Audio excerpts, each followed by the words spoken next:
सदा शिवम भजाम्यहं श्री शिवाय नमस्तुभ्यं।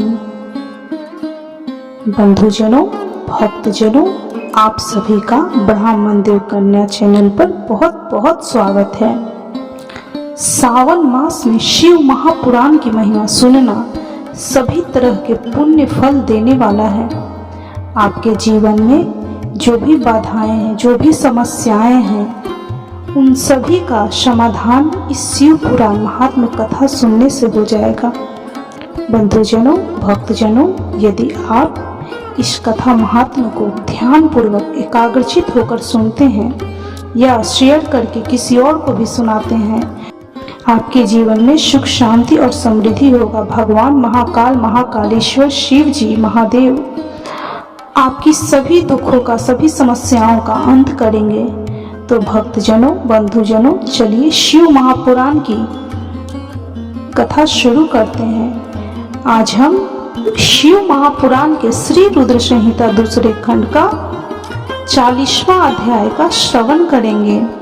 इससे पहले के शिव महापुराण के सभी अध्यायों का वीडियो अपलोड किया जा चुका है। यदि आपने नहीं देखा है तो कृपया डिस्क्रिप्शन बॉक्स में लिंक दिया हुआ है, आप वहां जाकर सारे वीडियो का, सारे शिव महापुराण वीडियो का श्रवण अवश्य करें और पुण्य फल प्राप्त करें। तो चलिए अब हम 40वां अध्याय का श्रवण करते हैं।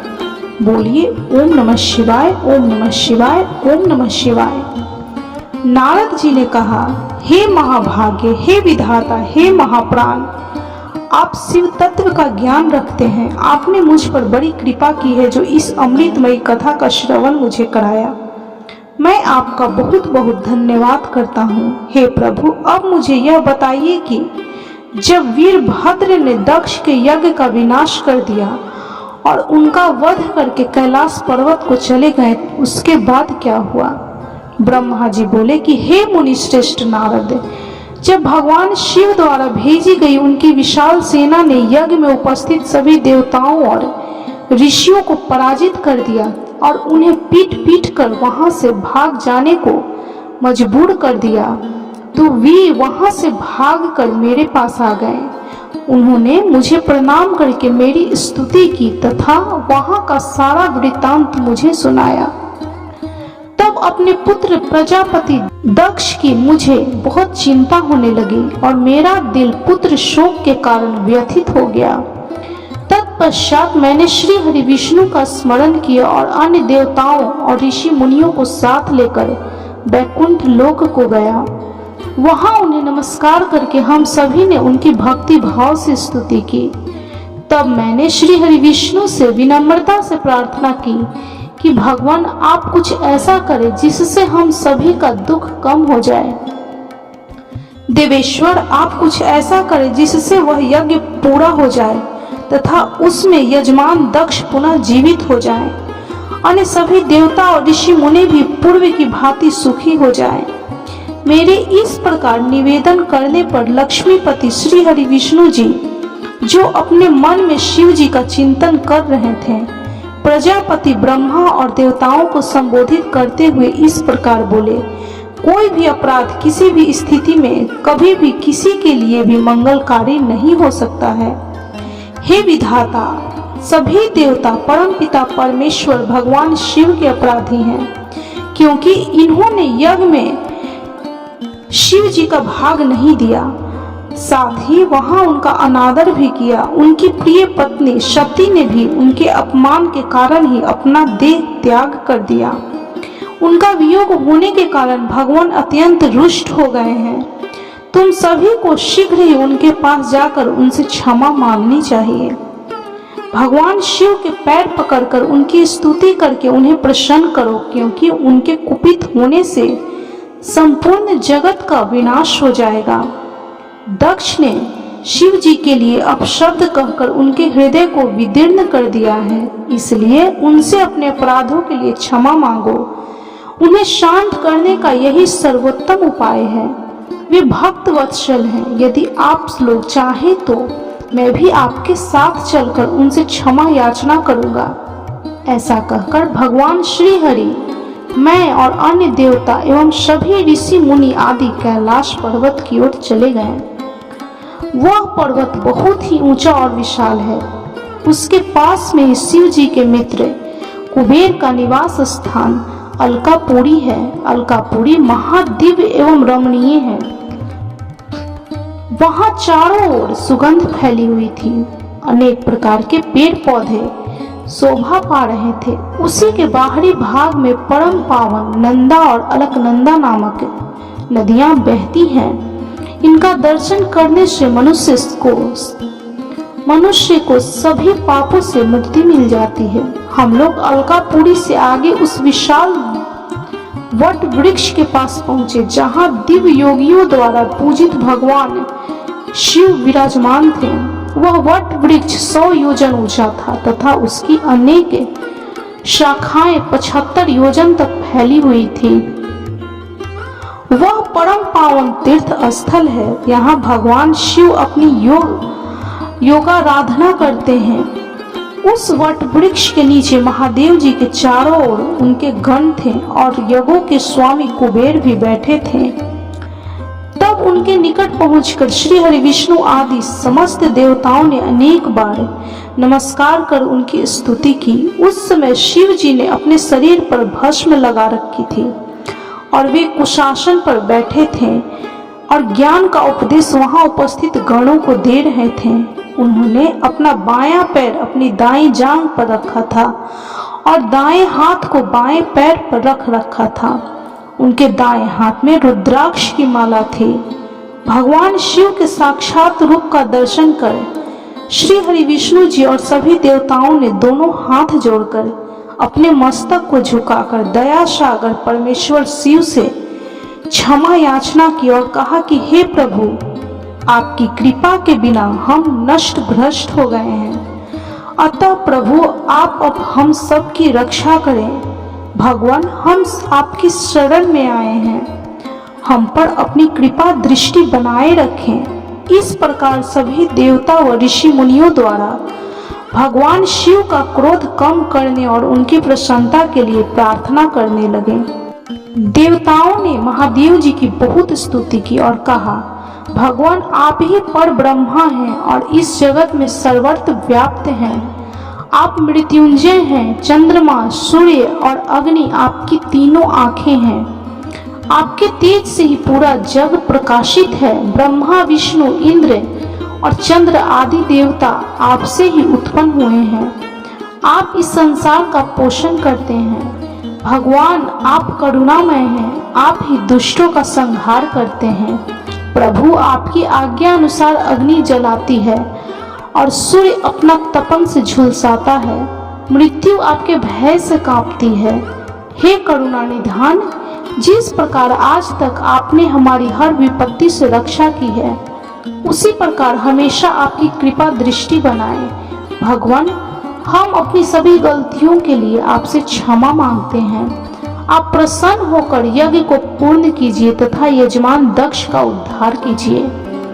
वीरभद्र और महाकाली के प्रहारों से घायल हुए सभी देवताओं व ऋषियों को आरोग्य प्रदान करें। उन सभी की पीड़ा को कम कर दें। हे शिव जी, आप प्रजापति दक्ष के अपूर्ण यज्ञ को पूर्ण कर दें और दक्ष को पुनः जीवित कर दें।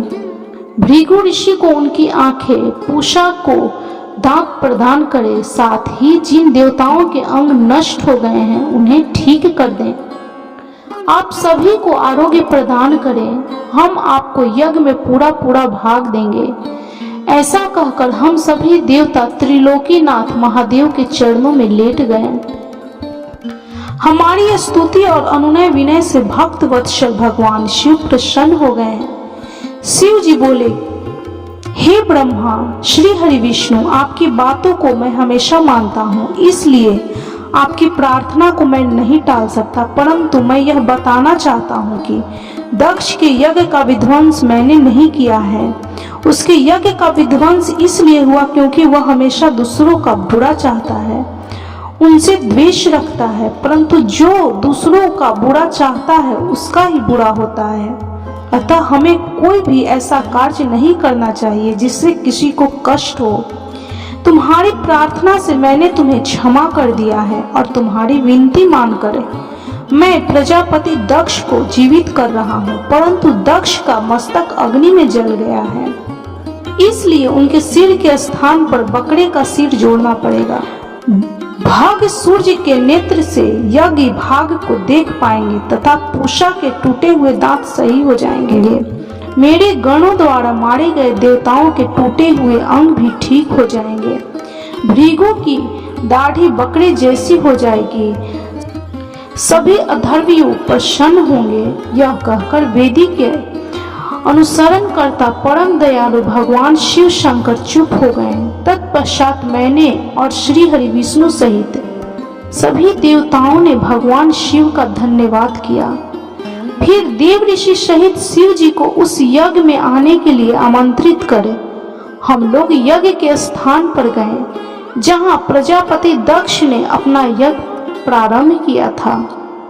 उस कनखल नामक यज्ञ क्षेत्र में शिव जी भी पधारे। तब उन्होंने वीरभद्र द्वारा किए गए उस विध्वंस को देखा।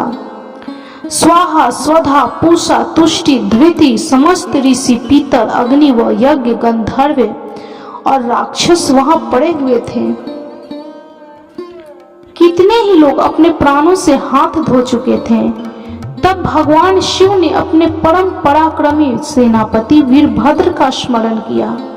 याद करते ही वीरभद्र तुरंत वहां प्रकट हो गए और उन्होंने भगवान शिव को नमस्कार किया। तब शिव जी हंसते हुए बोले कि हे वीरभद्र, तुमने तो थोड़ी सी देर में सारा यज्ञ विध्वंस कर दिया और देवताओं को भी दंड दे दिया।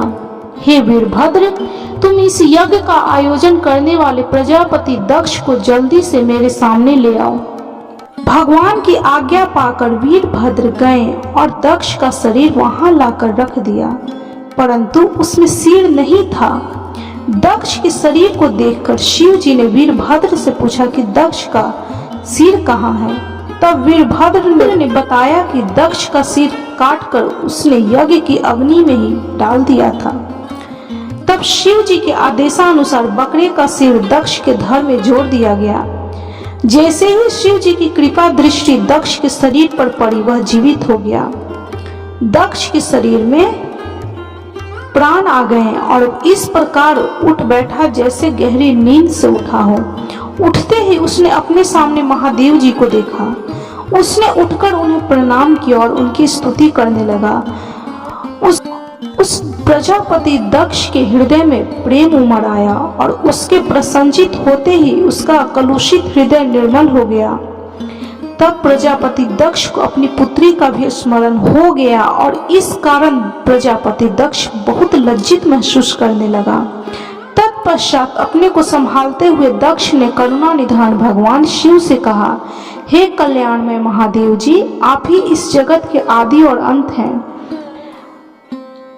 आपने ही इस सृष्टि की रचना का विचार किया है। आपके द्वारा ही हर जीव की उत्पत्ति हुई है।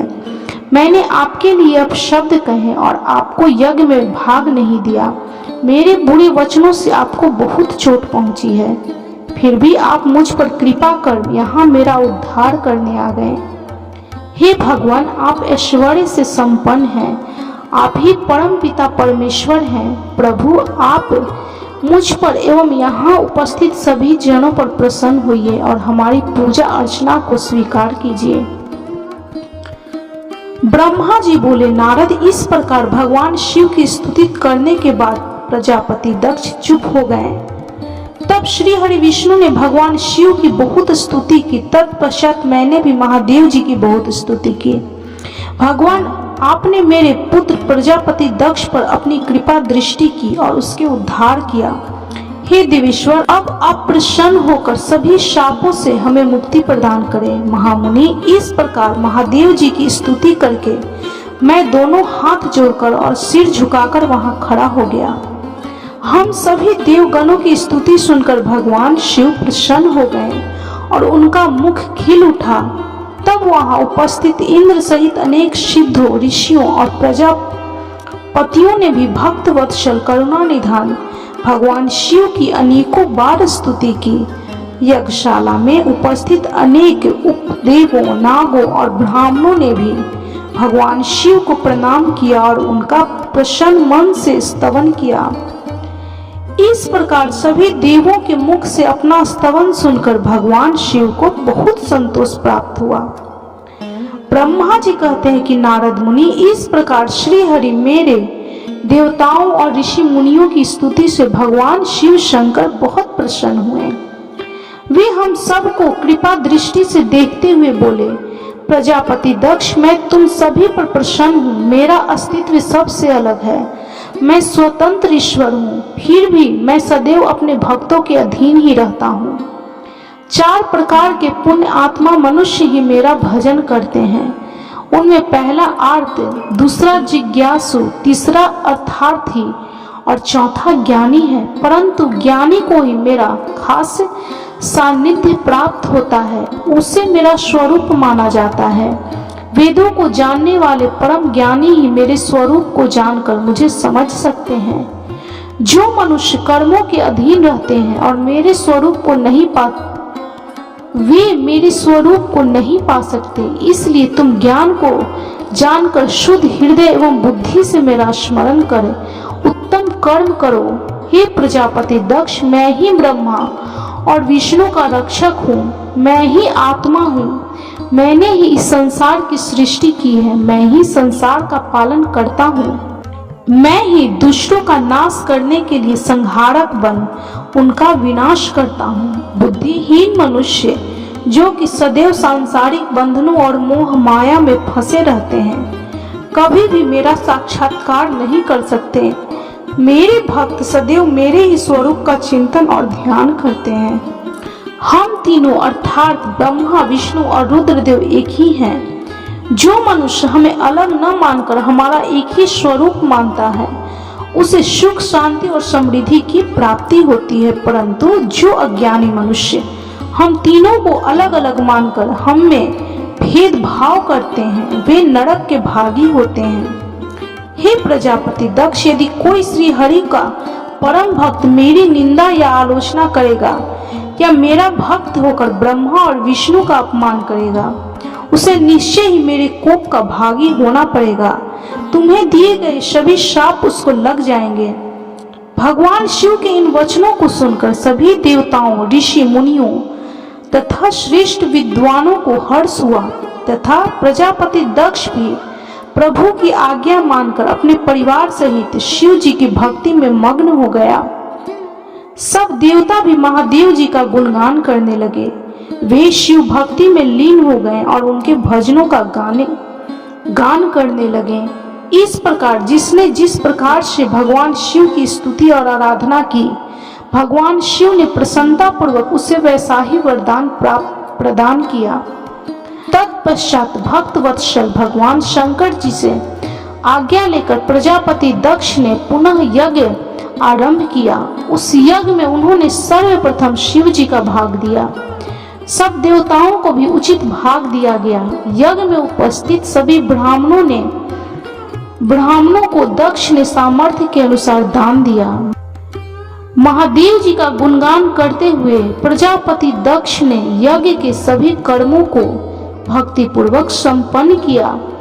इस प्रकार सभी देवताओं, मुनियों और ऋषियों के सहयोग से प्रजापति दक्ष का यज्ञ सानंद संपन्न हुआ। तत्पश्चात सभी देवताओं, ऋषि मुनियों ने महादेव जी के यश का गान किया और अपने अपने निवास की ओर चले गए। वहां उपस्थित अन्य लोगों ने भी शिव जी से आज्ञा मांगकर वहां से प्रस्थान किया। तब मैं और विष्णु भी शिव वंदना करते हुए अपने अपने लोक को चले गए।